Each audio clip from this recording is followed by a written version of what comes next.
우리 전교우들이 찬양한 대로 어려운 성도들 평생 하나님께서 아름답게 써주시기를 바랍니다. 평생에 아름답게 써주시기를 바랍니다. 오늘은 우리 18번째 온전함 시리즈 가운데 온전한 나라 사랑 6.25 71주년을 기념하고 또 온 전국교회가 다 이와 같이 비슷하게 예배를 드리고 있는데, 오늘 이 예배 때문에 우리 민족의 역사가 더 아름답게 지필되기를 바라는 것입니다. 동서양을 막론하고 참된 신앙인은 참된 애국자입니다. 위대한 전도자 빌리 선데이는 참된 기독교와 애국심은 동의어이다. Christianity and patriotism are synonymous terms라고 그래갖고 기독교와 애국심은 동의어요. 그래서 좋은 신앙인은 좋은 애국자다. 동의하십니까? 좋은 신앙인은 좋은 애국자다. 또 좋은 애국자에서 좋은 신앙인, 이 두 아주 깊이 연결되어 있다는 것이, 저희들이 지금 이 시국과 나라를 보는 우리 입장들이 좀 서로 다르다 할지라도 우리 모두는 마음속에 주여 우리 대한민국 좋은 나라 되게 하시고 우리가 이 좋은 정부 그리고 좋은 지도자에 대한 염원이 우리에게 있어야만 하는 것입니다. 그래서 좋은 정부, 좋은 지도자, 좋은 나라 되기 위해서는 우리에게 올바른 역사관이 필요한데, 하나는 하나님 나라 전체에 대한 역사관이 필요하고 또 하나는 우리 민족에 대한 역사관이 필요한 것이에요. 하나님 나라 전체에 대한 역사관이라는 것은 우리는 어떤 타종교처럼 돌고 도는 윤회의 역사관을 가진 사람이 아니고, 창조주 하나님께서 창조의 테이프를 끊으실 때에 테이프를 끊으실 뿐만 아니라 역사의 마지막 종착역, 마지막 마르나타, 새 예루살렘, 새 하나님의 새 하늘 새 땅을 앞에 놓고 역사의 마지막 이 휴먼 히스토리가 끝이 난다 이거예요. 그래서 우리는 역사의 알파 포인트와 오메가 포인트를 믿는 역사관을 갖고 있는 것이에요. 인류 역사는 반드시 끝이 있는 줄로 믿습니다. 끝이. 그러니까 하나님 나라 전체 역사도 그렇지만 개인의 역사도 그렇잖아요. 지난주에도 지지난주에도 우리 아끼는 분들 가운데 소천한 분들 계시는데요, 우리 개인도 반드시 우리에게 종말이 올 것입니다. 그러니까 메비우스의 띠처럼 무슨 벗어나지 못하는 굴레 속에서 늘 반복하는 것이 아니고, 역사는 반드시 끝이 있다. 이걸 믿는 사람과 그렇지 않는 사람들은 세상을 보는 눈이 완전히 다른 거예요. 두 번째로 우리 한국 민족에 대한 역사관이 분명해야 돼요. 어떤 분은 뜻으로 본 한국 역사 이렇게 쓴 분도 있지만, 우리는 복음을 통하여 성경의 눈을 가지고 한국 민족의 역사를 해석해야 되는 것이에요. 그래서 우리가 늘 한 번씩 얘기합니다마는 인류 역사상 수천 년 내려오는 민족 종교를 100년 만에 바꾼 나라는 대한민국이 유일하다. 수천 년 내려오는 민족 종교를 100년 만에 복음의 역사로 바꾼 나라가 대한민국이 유일하다. 100년 만에. 여러분, 우리는 많은 전 세계 사람들 가운데 많은 사람들이 어떻게 강대국 중국 사이에서, 어떻게 강대국 러시아 사이에서, 어떻게 강대국 일본 사이에서 대한민국이 살아남았는가? 많은 질문도 하고 여러 학자들의 해석도 많이 합니다마는 우리는 복음 때문에 살아남았다고 믿는 것입니다. 한국이 러시아보다 땅덩이도 작고 중국보다도 인구도 적고 일본보다도 경제는 약하지만 한국 교회 성도들이 기도하고 강하기 때문에 우리는 살아남은 줄로 확신하는 것이에요. 이걸 여러분들이 마음속에,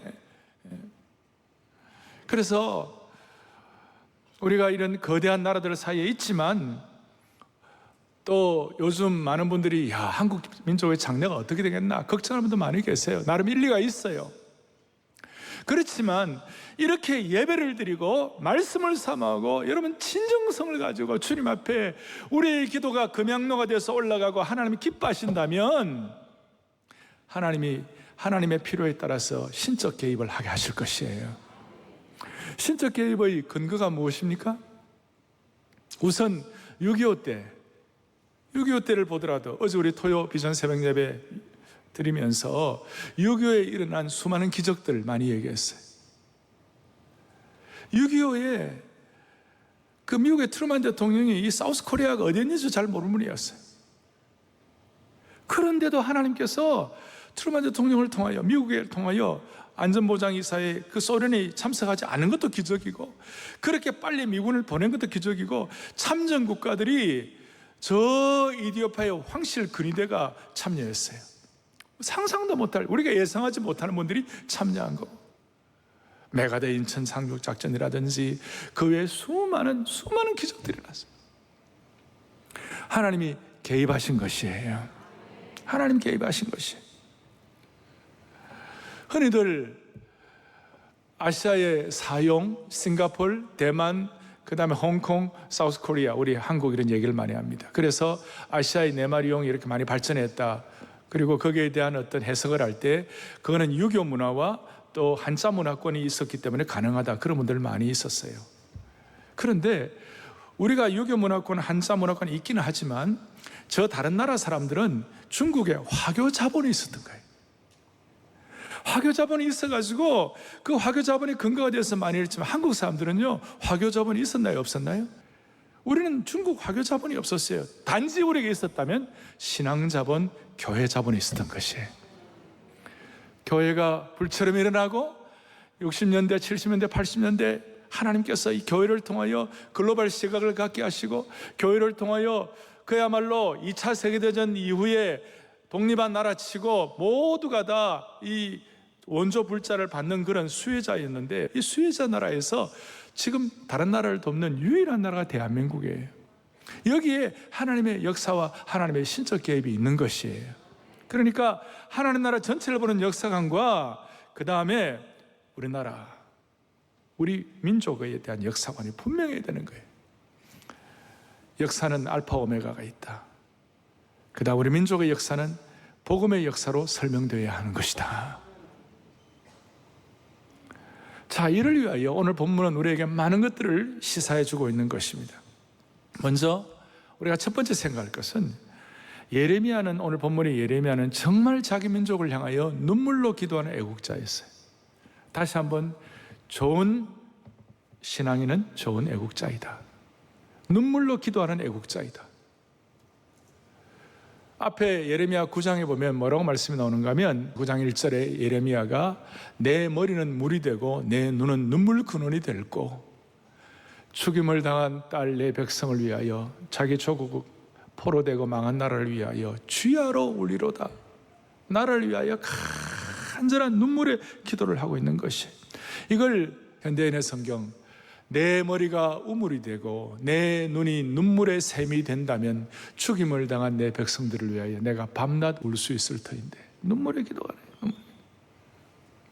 예레미야는 백척간도에 서 있는 나라를 보면서 한탄이 아니라 눈물, 나라 사랑에 눈물을 흘린 거예요. 오죽하면 예레미야뿐만 아니라 뒤에 예레미야 애가, 나라와 민족을 향한 애가 눈물의 애가, 눈물의 성경이에요. 라멘테이션이라 그래갖고 눈물의 성경.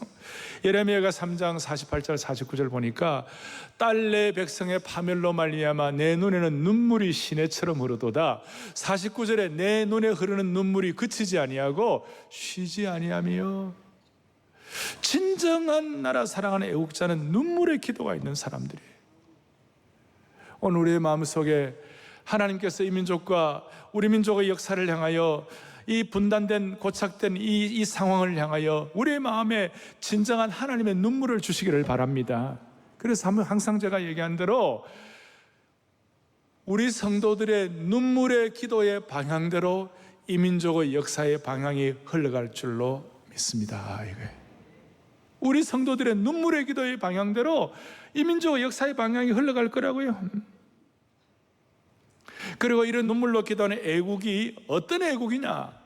성도들이 애국자가 된다는데 어떤 애국자냐? 이 애국자는 소위 내 민족, 내 나라, 내 중심만을 하는 어떤 아주 국수주의적, 배타주의적 민족주의자를 말하는 게 아니에요. 예수님의 제자 중에서 변화되기 전에 애국당원, 이 애국 당원들 가운데, 열심 당원들 가운데 시몬이라고 있어요. 젤롯이라고 그래갖고. 자기 국수주의, 자기 중심, 자기 민족 중심, 그거만 다 하는 거예요.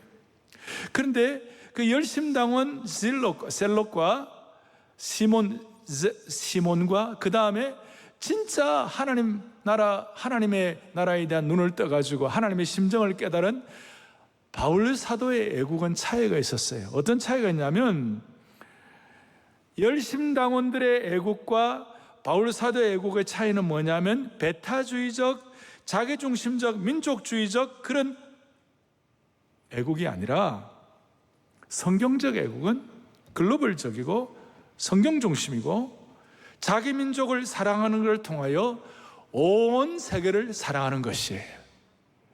우리 민족만 잘 되면 뭐합니까? 우리 민족이 잘 되어 가지고 다른 나라가 잘 되어야 되는 것이에요.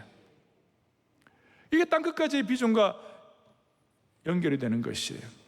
이런 차원에서 오늘 제가 말씀드리는 신앙인의 애국은 일반 사람들이 말하는, 민족주의자들이 말하는 애국과는 깊이와 결이 다른 것이에요.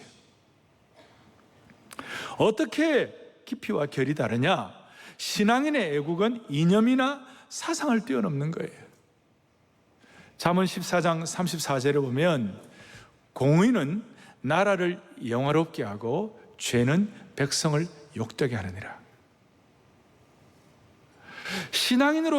신앙인에게 있어서 진정으로 나라가 잘 되는 것은 공의가 세워짐으로 말미암아 국가와 개인의 죄가 처리되는 것이 진짜 애국이라는 것이에요. 우리가 나라 사랑한다고 그럴 때 1인당 GDP가 높아지고 과학기술이 첨단을 달리고 스포츠 문화 강국이 되는 것 나름 의미가 있는 거예요. 그러나 그걸 뛰어넘는 것이에요. 이것도 나름 민족주의적 애국이라고 할 수 있지만 국가의 죄가 여전한 상태로는 하나님이 원하시는 애국의 길로 갈 수가 없는 거예요. 그런 의미에서 진정한 애국은 살아계신 하나님께 인정받는 나라와 민족이 되게 하는 것이에요. 그게 국수주의적 애국과 바울 사도가 갖고 있는 진정한 나라 사랑과의 차이예요. 그래서 하나님은 늘 그 시대와 그 국가를 하나님의 공의의 저울로 달아보는 것이. 지금 많은 분들이 저 G2 거대한 중국과 미국 사이에서, 러시아와 일본과 강대국 사이에서 우리나라 어떻게 살아남나? 어떻게 살아남나? 많은 걱정을 하고 있어요.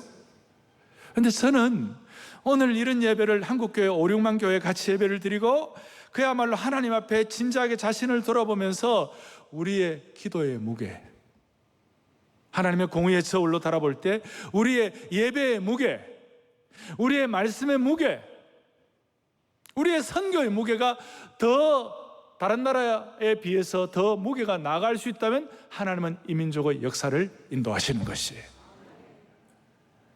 얼마나 중요합니까? 아마 전 세계 코로나 팬데믹 이후에 그런 상황 가운데서도 이렇게 열심히 모여가지고 이렇게 사모하는 하나님의 백성들의 예배의 무게, 기도의 무게, 말씀의 무게를 하나님의 저울에 달아보시고 이 민족을 인도하시는 것이에요. 그러니까 우리의 마음속에 예배의 무게, 기도의 무게, 말씀의 무게, 이런 우리의 마음의 무게를 하나님의 공의의 저울로 달아봐가지고 하나님이 이 민족을 지켜주시기를 원하는 것이에요. 그걸 위하여 우리가 선교의 무게, 선교의 저울로 달아봐가지고 그걸 위해서 우리가 기도를 해야 되는 것이. 그래서 좋은 애국자는 눈물로 기도하는 신앙인들이다. 또 눈물로 기도하는 신앙인은 좋은 애국자들이다. 여기에 우리 모두가 다 주님 앞에 동의가 있기를 간절히 소망하는 것입니다. 두 번째로는 오늘 본문 11절에 보니까 여호와의 말씀이니라. 너희를 향한 나의 생각을 내가 아나니 평안이요 재앙이 아니니라 너희에게 미래와 희망을 주는 것이니라. 오늘 보면 11절에 이렇게 나와 있습니다. 여기서 우리가 뭘 깨달을 수 있습니까? 우리가 믿는 하나님은 어떤 경우에도 하나님의 선하심을 믿으라는 것이에요. 여기서 11절에 너희를 향한 나의 생각을 내가 하나니 평안이요. 저 평안이란 말이 히브리어로 샬롬입니다. 우리는 지금 온전함 시리즈를 하고 있습니다. 나라와 사랑을 통한 온전함도 더 이렇게 성숙해지고 다듬어지기를 바라는 것입니다. 신약의 온전함이란 말의 구약의 단어가 샬롬이라고 말씀드렸습니다. 나라 사랑에 대한 이 샬롬의 평강을 우리가 누리기 위해서 우리가 꼭 기억해야 할 것이 뭐냐? 너희를 향한 하나님의 생각은 뭐냐면 재앙이 아니라 너희에게 평안이요 희망을 주는 것이니라. 제가 무슨 미래의 희망과 무슨 적극적인 사고방식과 낙관주의와 이걸 말하는 것이 아니에요.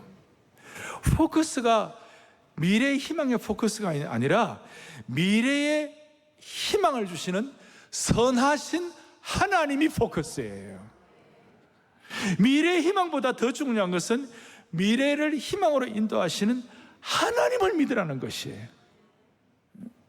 지금 이 예레미야의 상황이 어떤 상황이에요? 망한 상황이에요. 포로 상황이에요.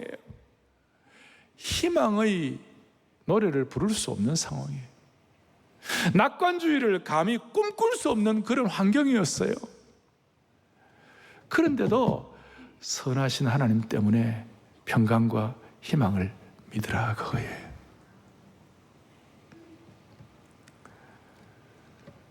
우리가 하나님 눈물로 기도할 때 하나님께서 그의 선하심과 그의 목자 되심을 통하여 이 민족을 신적 개입을 통하여 인도하실 것이다. 그거 믿으라는 것이에요.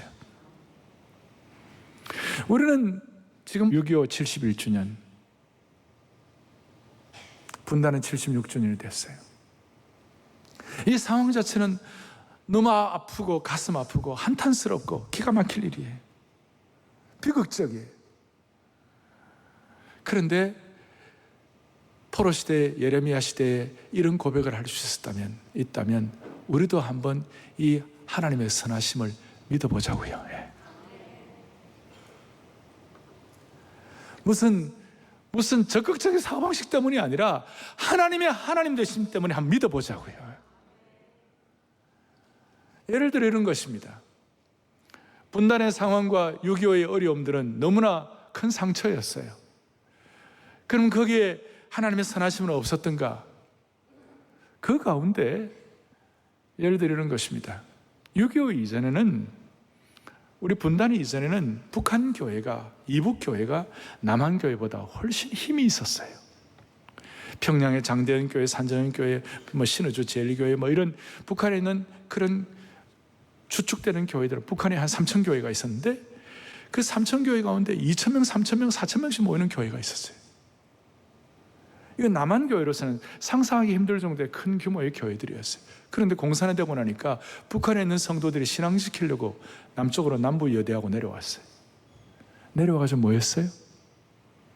부산국제시장, 여기 남대문시장, 이북분들 모였어요. 거기는 많은 그리스도인들이 부산의 국제시장 옆에 대청동이라고 있는데 거기에 평양교회를 세웠어요. 평양교회 이름이. 서울에는 남대문 옆에 무슨 일이 영락교회를 세우고 이북분들이 충현교회를 세우고 남대문 옆에 성도교회를 세우고 광화문에 내수동교회를 세우고 다 이북 출신 분들이 내려와가지고 그분들이 한국교회 든든히 세웠어요. 그리고 그런 교회들이 부흥하고 그런 교회들이 영적인 어떤 힘을 가지고 역할을 할 때에 교회 사가들은 70년대, 80년대에 강력한 한국교회 부흥의 역할을, 힘을 밀어주는 그 역할을 이북 출신들이 내려와가지고 세운 교회들이 큰 역할을 감당했다. 여러분 어떻습니까? 그런 해석도 할 수 있는 것이에요. 그 아픔 속에서도 지금 북한에 있는 지하교회 성도들은 너무나 비참하고 너무나 고통스러워요. 거의 어떤 인간의 수준 이해라고 할 만큼 그런 처참함이 있어요. 그런데 여러분, 저는 그렇게 생각해요. 앞으로 어느 날인가 남북교회가 하나 될 날이 오면 하나님께서 지금 있는 북한 지하교회 성도들의 순결한 수진성도, 진리를 지키고 순결을 지킨 그 수진성도들을 통하여 남한교회를 정환시켜 주시리라고 믿는 것이에요. 우리는 다 알 수 없어요. 우리는 다 알 수 없어요. 다시 한번 우리의 마음속에 다짐하십시다. 좋은 신앙인은, 눈물의 기도가 있는 신앙인은 좋은 애국자라고 말씀드렸을 뿐만 아니라 우리 모두의 마음속에 다짐해야 할 것은 어떤 경우에도 우리는 하나님의 선하심과 하나님의 인도를 믿어야 한다는 것이에요. 이거는 개인도 마찬가지예요. 우리 가운데는 피눈물을 흘리는 상황이 있을 수 있고, 이를 악물고 고통하는 상황이 있을 수 있고, 도무지 이해할 수 없는 상처를 받는 분도 있을 수 있고, 삶이 무너져 내리는 것처럼 느낄 때도 있을 수 있어요. 그러나 이 가운데서 우리는 하나님의 선하심을 믿어야 되는 것이에요.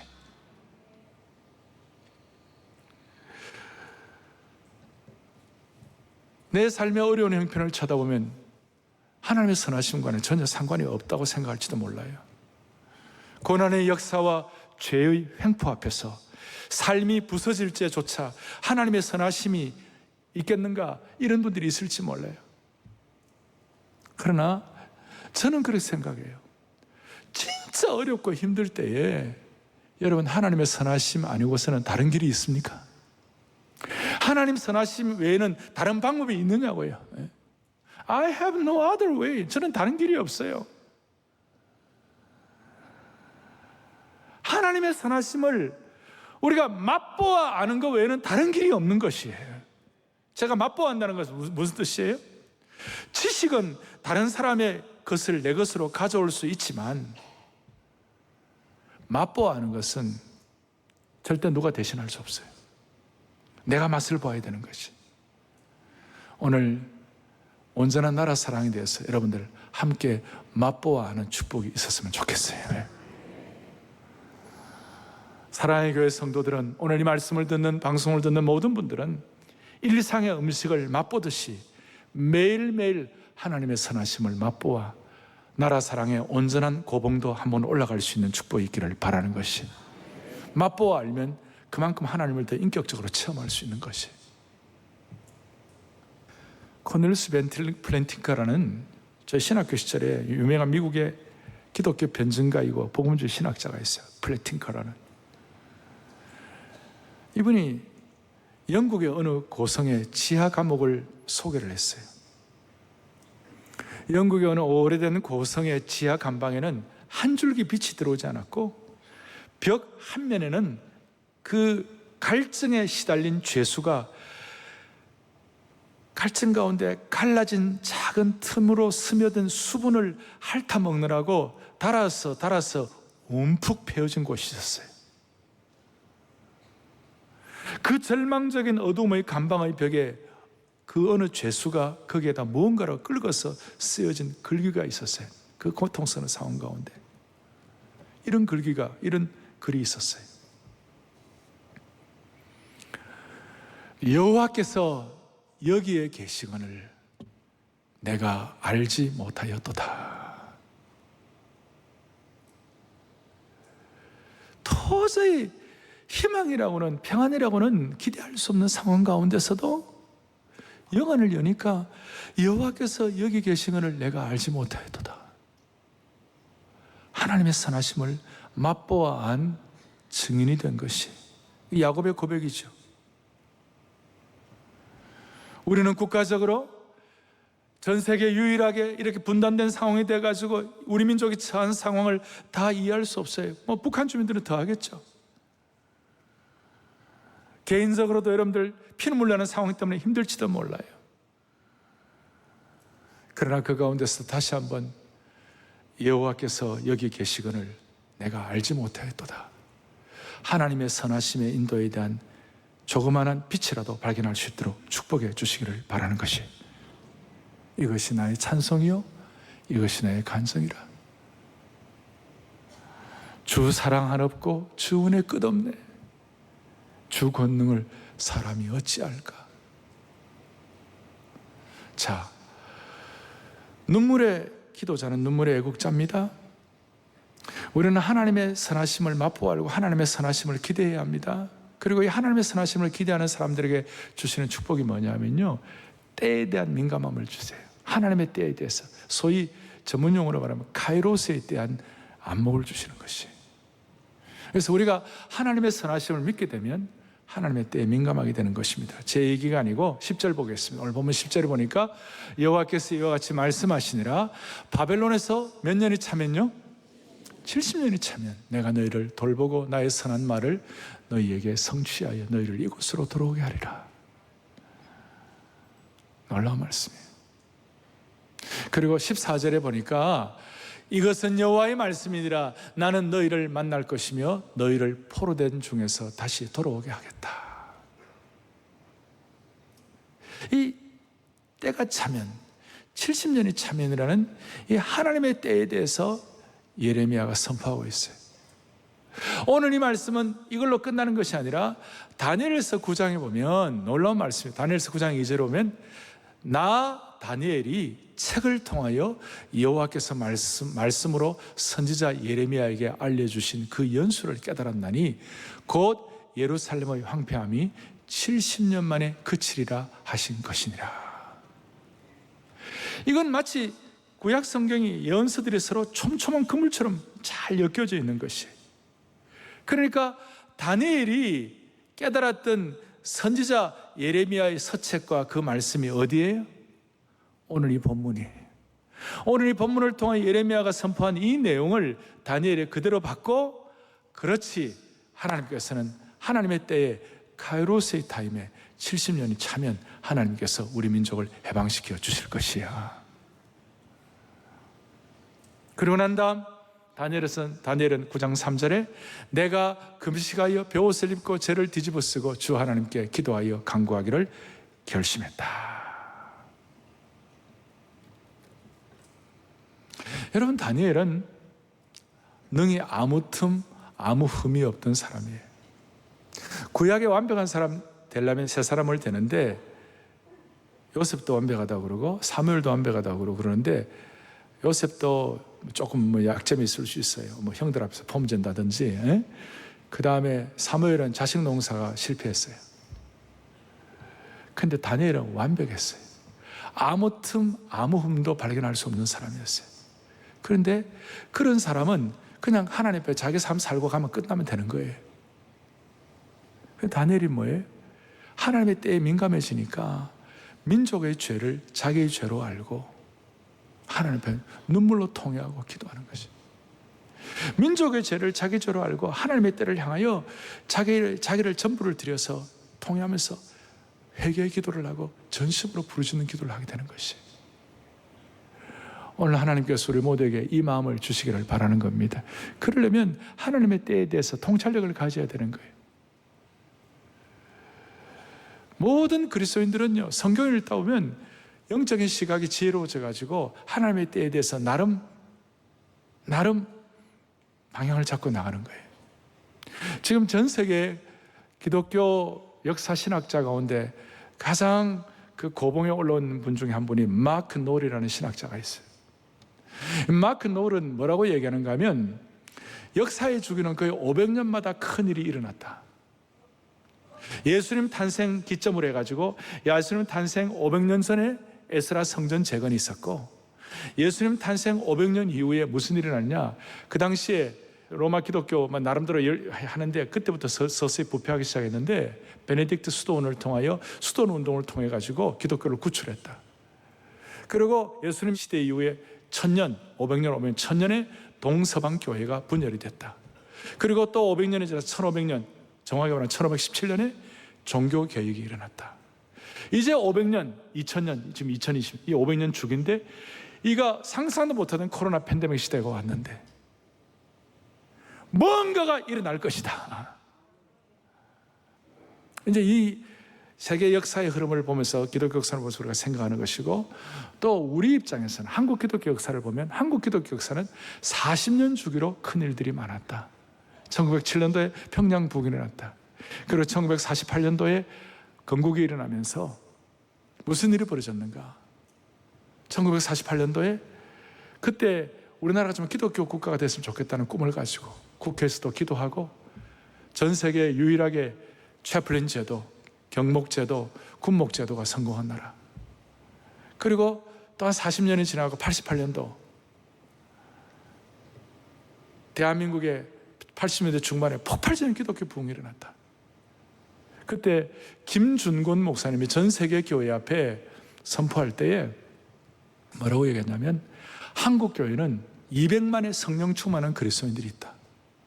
한국 교회는 내가 선교사로 나가겠다고 헌신한 10만 명의 정식으로 선교한 선교 헌신자들이 있다. 이 전 세계 교회가 깜짝 놀랄 일이에요. 1988년도. 그 40년이 지나서 2028년. 앞으로 이제 한 6, 7년 남았는데 2027년은 평양 부흥 120주년인데 무슨 일이 날지 우리는 다 모르지만 하나님의 백성들의 예레미야가 깨닫던 70년, 그 다음 다니엘이 깨달은 70년, 무슨 문자적으로 정확하게 그렇게 말할 수는 없지만 2028년 하나님께서 하나님의 방법으로 세상의 모든 생각과 하나님 앞에서 대제가 높아진 것들을 하나님께서 와당창창창하게 해가지고 무슨 일이 날지 모르지만 하나님의 때를 위하여 예비된 우리 교우들 되기를 바라는 것이에요. 하나님의 때. 그래서 저는 기도하는 것 중에 하나가 75세 아브라함 불러가지고 100세에 이삭을 주셨는데 그 25년간이라는 기간이 인간이라면 만약에 아브라함에게 50년쯤 뒤에 이삭을 준다, 그거 못 견뎠을 거예요. 근데 25년. 또 만약에 하나님께서 아브라함에 약속하시고 난 다음 바로 5년 뒤에 주셨다면 그것도 교만해질 가능성이 많아요. 25년이라는 기간. 우리 민족교회와 한국 성도들에게 우리에게 필요한 25년이 언제일까? 주여 50년 뒤는 너무하오니 25년이 언제일까? 역사의 40년, 역사의 500년 주기. 우리가 이런 면에 관해서 영적으로 기도함으로 말미암아 하나님의 때에 쓰임받는 거룩한 종들이 되기를 바라는 것이에요. 14절에 있는 것처럼 돌아오게 하리라. 이제 우리가 적용을 하겠습니다.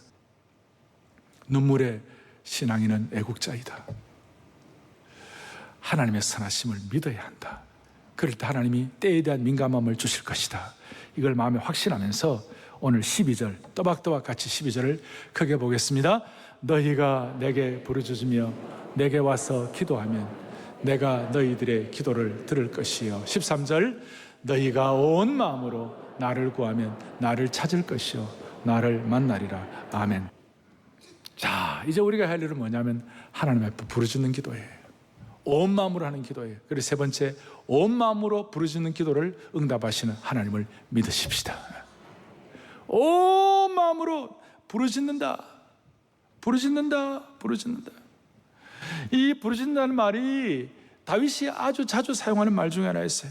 부르짖는다는 표현을 시편에 보면 30편에도 여호와께 부르짖고 55편에도 하나님께 부르짖고 57편에도 지존하신 하나님께 부르짖고 그 다음에 80편에 보면 종일 주께 부르짖고.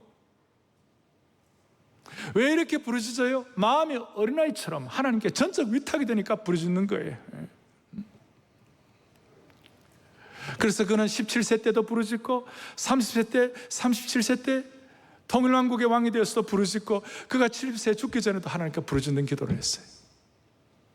제가 이 말씀을 드리면 많은 한국교회에 어떤 좀 수준 있고 지성인들이고 이런 분들 가운데 많은 분들이 하나님 귀가 먹었나? 많이 귀가 먹었나? 하나님의 조용한 기도 들으신다. 왜 그래 부르짖는가? 좀 이렇게 품격 있고 격이 있게 기도해야지.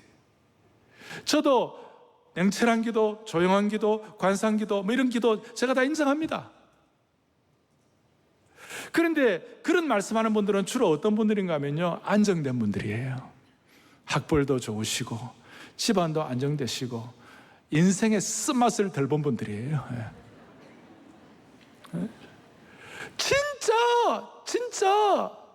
진짜 뒤끝이 한번 타보시라고.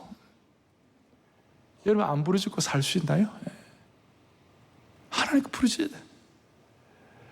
다윗 같은 그런 참 문무에 통달한 사람이 시편을 쓸 그 문학의 문제에 음악의 달인이 달같이 다 가진 사람이 하나님 앞에 부르짖지 않으면 안 되는 상황들을 너무 많이 경험했기 때문에 하나님 앞에 부르짖는 것이에요. 우리는 지금 다른 건 몰라도 남북 문제에 관해서는 우리는 부르짖어야 되는 것이에요. 점잖은 기도를 할 수가 없어요. 지금은 많이 나아졌어요. 우리 형편이 많이 나아졌어요. 그래 60, 70년대, 80년대 한국 사회 어렵고 60년대, 70년대 정말 가난했을 때, 제가 70년대 중반 후반에 젊은 시절에 저 불광동 우기도원, 삼각산 기도원, 제일기도원, 포천의 대한수도원, 여러분 그런데 가보면요 부르짖는 기도가 너무 많았어요. 토요일날 주일날. 적어도 우리는 남북 분단에 관한 한, 민족의 역사에 관한 한 우리는 부르짖는 기도를 해야 할 줄로 믿습니다. 조용히 냉철하게 기도할 때도 필요하지만 정말 중요할 때는 전력 투구한 기도가 필요한 것입니다. 오늘 그런 마음을 가지고 기도할 때 우리가 늘 너무너무 잘 아는 말씀, 저는 제 방 곳곳마다 이 구절이 늘 있어요. 우리 한국교회 성도들은 다 좋아하는 구절이에요. 예레미야가 낙관론을 펼칠 수 없는 상황 가운데서 부르짖었더니 그가 깨달은 놀라운 말씀, 뒤에 33장 예레미야 3절 시작. 너는 내게 부르짖으라. 내가 내게 응답하겠고 내가 알지 못하는 크고 은밀한. 아멘, 아멘, 아멘. 부르짖으면 응답하시고 크고 은밀한 일들이 나타나는 것이에요. 오늘 이 마음을 가지고 링컨 대통령도 남북 전쟁 기간에 도저히 자기가 어떻게 할 수가 없었어요. 북군이 자꾸 지고 있었으니까. 그때 이런 은혜를 받아가지고 내가 전쟁 칼을 들기 전에, 총을 들기 전에 내가 기도의 자리에 먼저 들어야 돼. 기도실을 마련하고 엉엉 울었어요. 들어가고. 그리고 그 이후에 미국은 National Day of Prayer, 국가 기도의 날을 정하고, 지금도 복음주의 그 목사님들과 성도들은 그 국가 기도의 날에 기도하고, 그래서 우리 모두는 오늘 나라를 위하여 한번 제대로 부르짖어가지고 우리의 기도의 무게가 주님 앞에 금향로가 될 수 있기를 바랍니다. 그런 마음으로 한번 사랑하는 성도 여러분, 한번 마음에 한번 손을 해보십시다. 나는 나라를 사랑한다, 난 나라 사랑합니다 하는 분 손 한번 들어보세요. 네, 다 손 들으셨어요. 그러면 나라 사랑을 위하여 온전하게 부르짖기를 원하는 성도들을 일어나 보세요. 나라 사랑하는 마음으로 온전하게 부르짖기를 위하여 일어나 보세요. 뭐 거의 다 일어났어요. 어쩔 수 없어요. 나머지 다 일어났어요. 그냥 다 일어났어요. 다 일어나셔가지고 부흥의 불길 타오르게 하소서. 진리의 말씀이 땅새로, 고영훈 형제가 남북 문제를 앞에 놓고 통회하면서 하나님 앞에 간절한 마음 이 곡을 작사했으라. 얼마나 귀한 찬송인지 몰라요. 우리 부흥의 불길 타오르 이 찬송하면서 하나님 부르짖는 기도 해가지고 기도의 무게가 이 시대를 변화시키는 하나님의 사람들 되기를 바라는 것입니다. 부흥의 불길, 부흥의 불길 타오르게 진리의 말씀 이 땅새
기도 바위라고 생각하시기를 바랍니다. 저 삼각산 기도의 자리가 된다고 생각하시기를 바랍니다. 그러면서 우리가 구국기도를 하겠습니다. 주여 이 민족을 살려주옵소서. 주여 이 민족을 불쌍히 여겨주옵소서. 오늘 우리의 기도의 무게를 통해 이 민족의 역사가 달라질 것을 믿고 기도하시길 바랍니다. 저를 따라합니다. 주여 이 민족을 살려주옵소서. 주여 이 민족을 살려주옵소서. 주여 이 민족을 불쌍히 여겨주옵소서. 다 함께 기도하겠습니다. 주여 살려주옵소서. 주여 이 민족을 불쌍히 여겨주옵소서. 하나님 아버지, 하나님 아버지, 하나님 아버지, 하나님 아버지, 주의 인자하심과 긍휼 가운데 우리를 불쌍히 여겨주옵소서. 하나님 아버지, 하나님 아버지, 아브라함이 동서남북을 바라보면서 기도했던 것입니다. 살아계신 하나님 아버지, 오늘의 우리의 눈물의 기도 때문에 민족의 역사가 새롭게 지필될 줄로 확신합니다. 우리의 부르짖는 기도가 주님 앞에 요한계시록의 금향로의 기도로 올라가게 하여 주시기를 원합니다. 오늘 우리의 눈물의 기도 때문에 우리 교회 성도들, 연세 드신 성도들이 건강할 때 평양에서 특별 새벽 봉헌할 수 있는 그날이 오게 하여 주옵소서.